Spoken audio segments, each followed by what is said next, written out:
చూడండి మీ అభిమాన సీరియల్స్ పూర్తి ఎపిసోడ్లు ఉచితంగా సన్ నెక్స్ట్ యాప్ లో టీవీలో ప్రసారమైన వెంటనే ఇప్పుడే యాప్ ని డౌన్లోడ్ చేసుకోండి.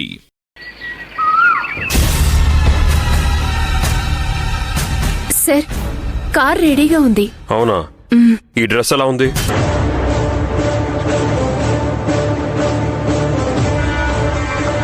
చాలా బాగుంది సార్. నిజంగా బాగుందా? ఎస్ సార్, చాలా బాగుంది. అంటే ఈ డ్రెస్ లో రామలక్ష్మి దగ్గరికి వెళ్ళగానే వెంటనే పరిగెత్తుకుంటూ వచ్చి నన్ను హగ్ చేసుకుని వెంటనే మన ఇంటికి వెళ్ళిపోదాం పద అంటుంది కదా? ఆవిడ అలా ఎందుకంటుంది సార్? అనాలి. డ్రెస్ బాగుంది కదా, నీకోసం కాకపోయినా నీ డ్రెస్ కోసం అయినా నేను వచ్చేయాలి అనాలి. సార్, ఏంటి ఆ రేంజ్ లో లేదా ఈ డ్రెస్? ఓకే, అలా అయితే ఇంకో డ్రెస్ మార్చేద్దాం. సార్, మనుషుల్ని ఇష్టపడతారు, మనసులను చూసి ప్రేమిస్తారు, అంతేగాని ఇలా డ్రెస్సులు చూసి ఎవరు వచ్చేరు సార్. రావాలి.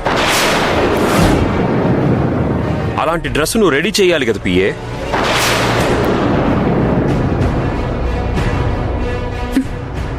సార్, అసలు మీరేం మాట్లాడుతున్నారో నాకు అర్థం కావడం లేదు.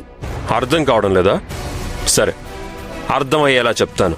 పద, మనం వెళ్ళి రామలక్ష్మిని వెంట పెట్టుకుని వచ్చేద్దాం. నేనెందుకు సార్? నువ్వు పర్సనల్ అసిస్టెంట్వి కదా. పిఏ అంటే నీ పనులు చూసుకోవడానికి రా, నీ పాపాలు పంచుకోవడానికి కాదు. ఏంటి, నీ పాపాల్లో నన్నెందుకు ఇన్వాల్వ్ చేస్తున్నావు అనుకుంటున్నావా?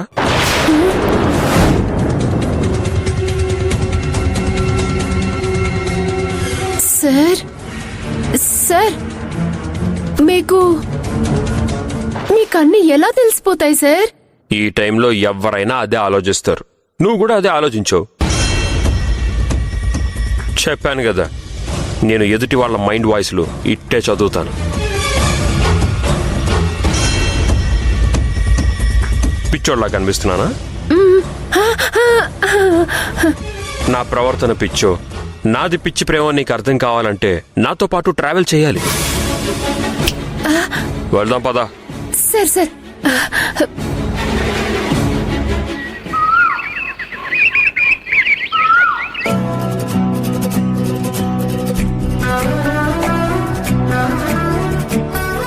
సంధ్య, ఏంటండి ఇంత ఆలస్యం? కూరగాయల దగ్గర కాస్త లేట్ అయింది సంధ్య. సరే, ఇటివ్వండి, నేను వంట చేయాలి. నువ్వు వంట చేస్తావా? లేదంటే మీరు చేస్తారా? అది కాదు సంధ్య. ఏమీ కాదు, మీరెళ్ళి ఆనంద్ గారితో ఏదైనా కబుర్లు చెప్తూ ఉండండి, ఓ గంటలో వంట చేస్తాను.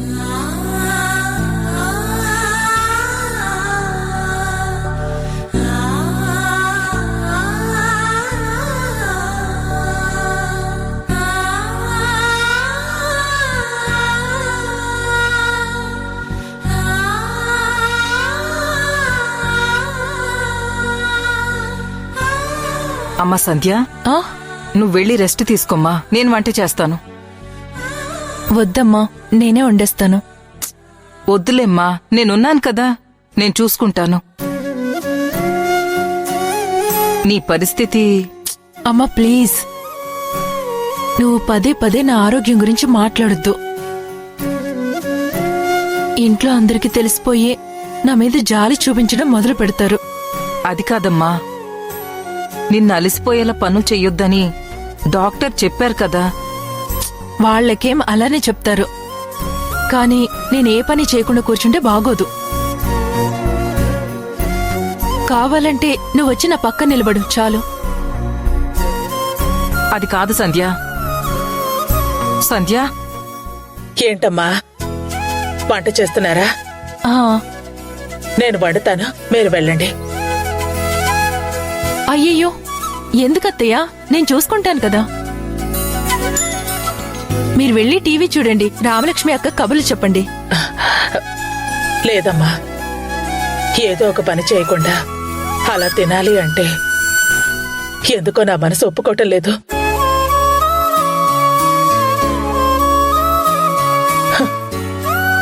నేను ఏదో ఒక పని చేస్తానమ్మా. అది కాదండి. వద్దమ్మా, నన్ను పని చేయనివ్వండి. మనుషులు ఎప్పుడూ వాస్తవంలో బతకాలి.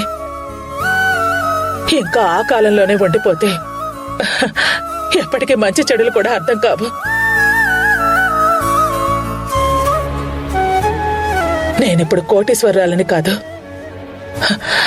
ఒక మామూలు మధ్య తరగతి కాదు పేదింటి మనిషిని. అది తెలుసుకొని ఆ పేదరికాన్ని అలవాటు చేసుకుని బతకాలి. నేను చేస్తానులేగమ్మా. అయ్యో అమ్మా, అత్తయ్య అత్తయ్య వినండి.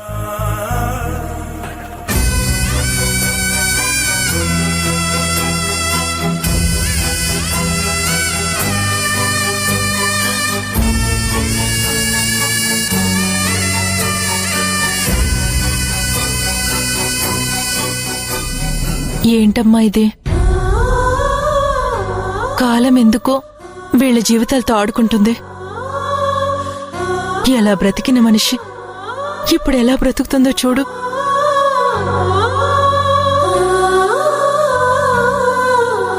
నిజంగా దేవుడికి మనసు లేదమ్మా. ఆ ఆకాష్ లాంటి రాక్షసుణ్ణి ఏమీ చేయకుండా వదిలేసి వీళ్ళనెంత బాధ పెడుతున్నాడో.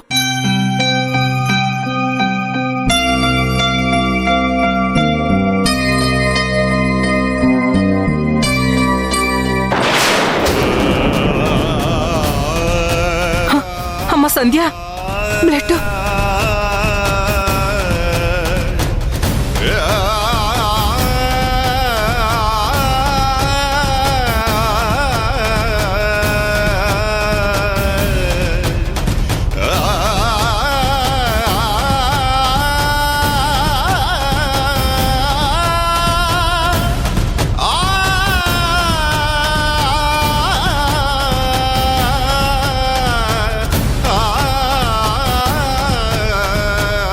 సంధ్య, ఏమైంది సంధ్య?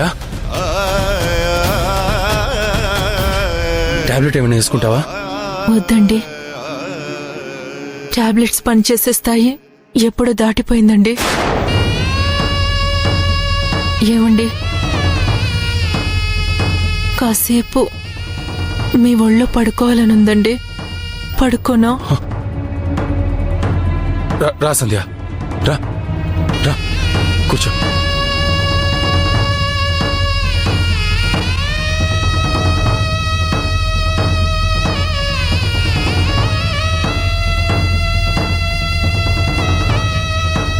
ఏమండి, ఇలాగే మీ ఒళ్ళో చనిపోతే మీరేం చేస్తారు?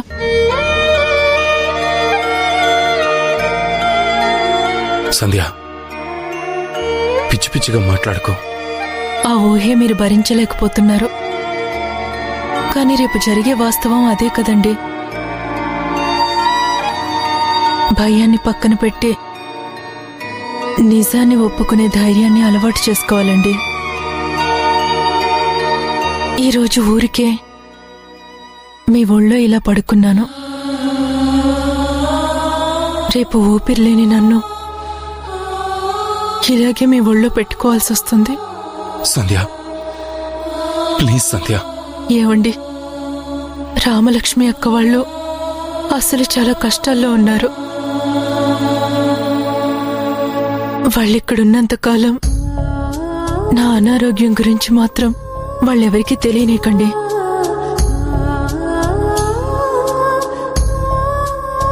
నా రోగం గురించి తెలిసిందంటే మనకి భారం కాకూడదని ఆనంద్ గారు వాళ్ళని తీసుకుని వెళ్ళిపోతారు. ఇప్పుడు వాళ్ళున్న పరిస్థితిలో వాళ్ళకు అండ కావాలి, ఆదరణ కావాలి. జాగ్రత్త అండి. అలాగే సంధ్య. ఏమండి, నిజంగా దేవుడికి ఎందుకండి నా మీద ఇంత కక్ష? నేనెవరికి అన్యాయం చేశానని ఇంత తొందరగా నన్ను తీసుకువెళ్ళిపోతున్నాడు?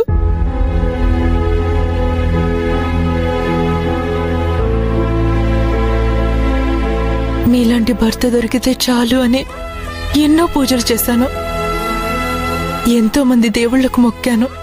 మీరు దొరికారు. 100 జీవితం మీతో హాయిగా గడపాలనుకున్నాను, కుదరలేదు. మీకు వారసుని అందించాలనుకున్నాను, ఆ అవకాశం కూడా లేకుండా పోయింది. నా బాధంతా ఒకటేనండి, రేపు నేను పోయాక మీరేమైపోతారానని. నేను పోయినా మీరు చాలా సంతోషంగా ఉండాలి. అందుకే మీరు చైత్రని పెళ్లి చేసుకోవాలి, తనతో బిడ్డని కనాలి. సంధ్య, నువ్వు కాసేపు సైలెంట్గా ఉండవు. నా ప్రాణం పోయాక ఇక జీవితం అంతా సైలెంటే కదండి. అసంతృప్తితో నా జీవితం ముగిసిపోకూడదండి. మీ జీవితాన్ని ఒక దారిలో పెట్టానని ఆనందం నాకు దక్కాలి. ప్లీజ్ సంధ్య, నువ్వు ఎంత చెప్పినా నా మనసులో నీకు తప్ప ఎవ్వరికీ స్థానం లేదు. నేనే దూరమైపోతున్నాను కదండి. సంధ్య, నువ్వు మనిషివి దూరం అవుతావు, కానీ నా మనసు నుంచైతే దూరం కాలేవు కదా. ఈ జన్మకింతే, ఇంతకంటే నువ్వేం మాట్లాడకు ప్లీజ్.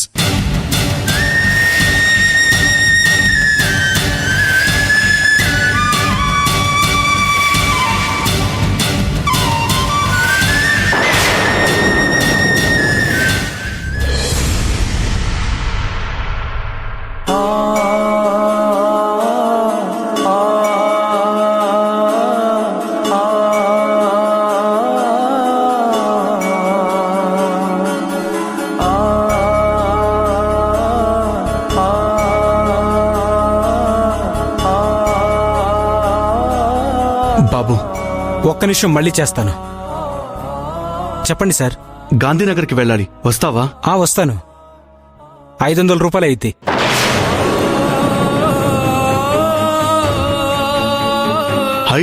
రూపాయల? హైదరాబాద్ నుంచి వైజాగ్కి వెళ్ళడానికి కాదన్నా, 4 కిలోమీటర్ వెళ్ళడానికి అడుగుతున్నాను. నేను చెప్పేది కూడా అక్కడికే. అదేంటన్నా? అదంతే సార్, ఫుల్ ట్రాఫిక్ ఉంటుంది. అయితే మాత్రం అంత డబ్బా? నేను నడుచుకుంటానే వెళ్తాను, నీ ఆటో ఏం అవసరం లేదు.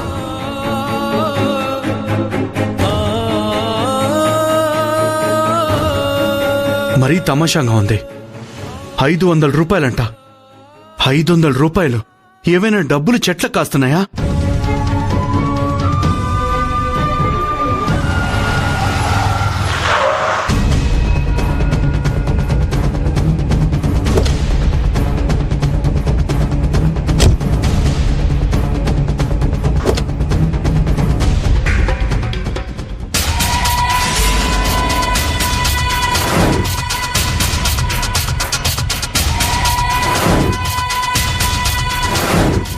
ఎక్కడ సైన్ పెట్టాలో చెప్పండి.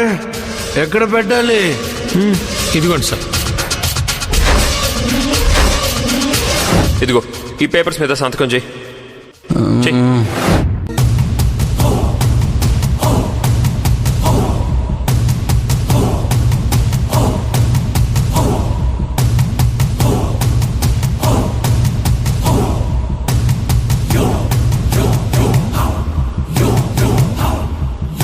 Hi bro, how are you? బ్రోనా? నేను నీకు బ్రో ఏంట్రా?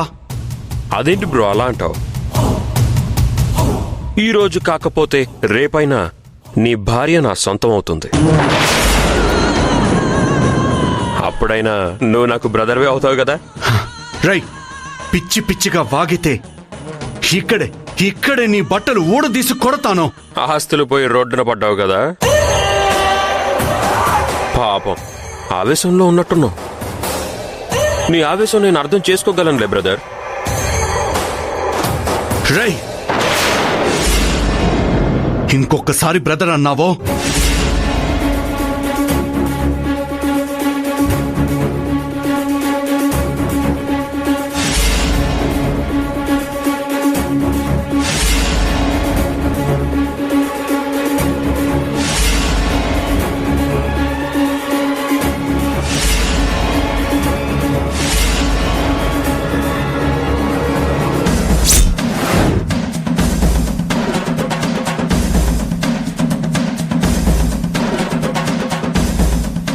నీకు 3 సెకండ్స్ టైం ఇస్తున్నాను. ఈలోగా మీద వేసిన చెయ్యి తీయలేదో నన్ను చంపబోయావని నీ మీద కేసు పెట్టి లోపల వేయిస్తాను.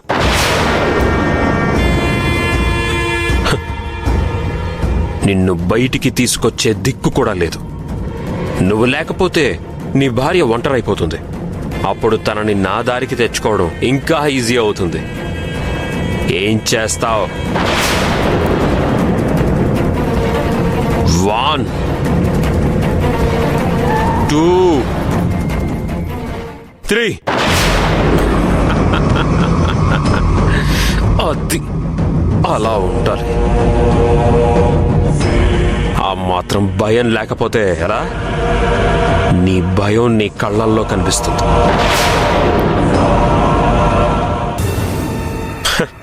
ఏంటి, జాబ్ కోసం వెళ్తున్నావా? వెళ్ళు. ఎక్కడా దొరకపోతే నా దగ్గరికి రా. ఇంట్లో వాచ్మ్యాన్గా పెట్టుకుంటాను. రేయ్, స్నేహితుడివని చేరతీసినందుక నాకే ద్రోహం చేశావు. నువ్వు బాగుపడవురా. ఇంతకింత అనుభవిస్తావు. రేయ్, నాశనం అయిపోతావురా. చేతగాని వాళ్లే ఇలా శాపనార్థాలు పెడతారు. పరాబా చెప్తారా? నీ సంగతి చెప్తా. పాపా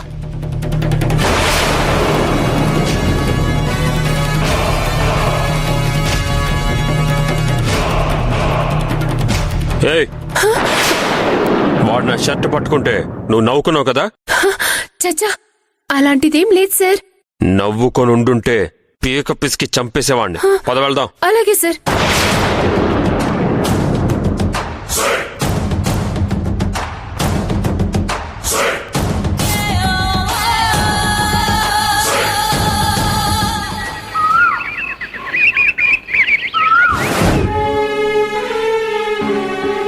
నేనెవరికి అన్యాయం చేశానని ఇంత తొందరగా నన్ను తీసుకువెళ్ళిపోతున్నాడు?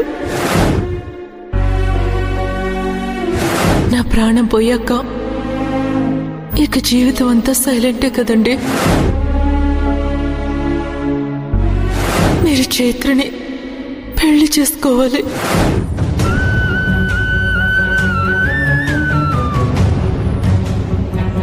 ఏంటి బాబు, ఇక్కడేం చేస్తున్నారు? మీ కూతురు పరిస్థితి చూసి తట్టుకోలేకపోతున్నాను. తన మాటలు విని భరించలేకపోతున్నాను. ఏమైంది బాబు? ఇంకా ఏం కావాలి అత్తయ్య? పొద్దస్తమాను నాకు ఆ చైత్రకు పెళ్లి చేయాలి, చైత్రమెళ్ళలో నేను తాళి కట్టాలి. ఇది తప్ప తన నోటునుంచి ఇంకో మాట రావడం లేదు. ఎన్నిసార్లు చెప్పినా అర్థం చేసుకోలేకపోతుంటే ఏం చేయాలి అత్తయ్య? మీరే చెప్పండి. దాని మాటల్లో నిజం ఉంది కదా బాబు. మీకేం వయసైపోయిందని, అసలు ఎంత జీవితం చూసావు? కనీసం కడుపున పుట్టిన బిడ్డైనా ఉంటే ఆ బిడ్డను చూసుకుని బతుకుతారు అనుకోవచ్చు. అది కూడా లేదు. అందుకని చైత్రని నేను పెళ్లి చేసుకోవాలా? అసలు సంధ్యని కాదండి, మిమ్మల్ని అనాలి. తనేదో మాట్లాడితే అది తప్పని సర్ది చెప్పాల్సింది పోయి మీరు కూడా తనకు అనుకూలంగా మాట్లాడతారేంటండి?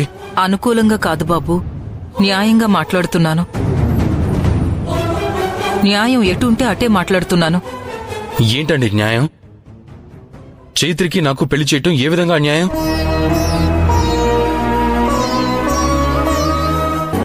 చైత్ర పెళ్లికనమ్మాయి, తనకి ఎన్నో ఆశలు కోరికలు ఉంటాయి. అవన్నీ పక్కకు తోసేసి నాకిచ్చి పెళ్లి చేయటం న్యాయమా? తప్పే ఉంది బాబు. తప్పేనండి, ఇది తప్పే. ఎందుకంటే ఇష్టం లేని మనిషికిచ్చి ఆడపెళ్లి పెళ్లి చేయటం అనేది అన్నిటికంటే మహాపాపం. మీరు సంధ్య ఏం చేసినా సరే నేను మాత్రం ఎట్టి పరిస్థితుల్లో మరో పెళ్లి చేసుకోను. ఆ చైత్ర మెళ్ళలో తాళి కట్టను.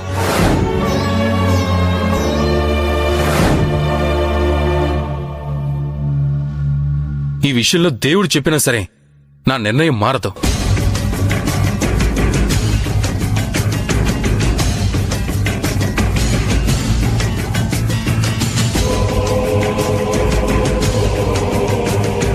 ఏమిటి? చైత్ర ఎవరు?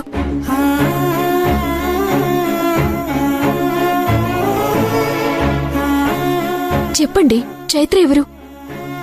నా కన్న కూతురమ్మా.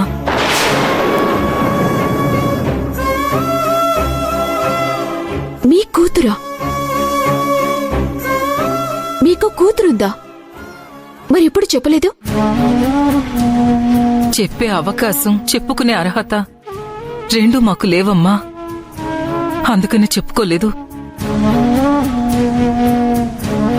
మేమంటే అసహ్యించుకుని మాకు దూరం అయ్యింది. ఆ దేవుడు సంధ్యను దగ్గర చేశాడు.